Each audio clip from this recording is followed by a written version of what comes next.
ሁሉም ለጤና ነው ማለት ግብርና አሁን ለምሳሌ አምራች ምርት እንዲጨምር የሚያደርግ ስለዚህ ጤና ላይ ኢምፓክት አለው። ጤናው ደግሞ ጤነኛ ማህበረሰብ ከሌለ ግብርና ምርት አይመጣም።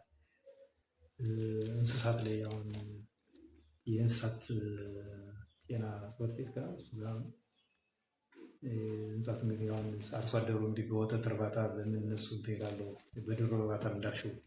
ስለዚህ እነሱ ይህንን ሲሉ እኛ ደግሞ ከጤና አኳያ ደግሞ ያመረቱትን ተጠቃሚ እንዲሆኑ ዲማንድ ማድረግ ነው። ያን በግንዛቤ ፈጠራ ማለት ነው። ስለዚህ ቤት ያፈራውን ሰው አመጣጥኖ እንዲመገብ እንጂ አሁን እንስሳት ለምሳሌ ዶሮ ሰጠ፣ እንቁላል ተመረተ። ስለዚህ ያን እንቁላል አሁን እሱ ሳይመገብ ለገበያ የሚያውለው ከሆነ ጥቅሙ ያን ያህል ነው። ስለዚህ የተወሰነ እንዲመገብ ከእንቁላሉ ከዶሮ እንዲመገብ ወተት እንዲመገብ እና የተረፈውን ደግሞ ለገበያ እንዲያውል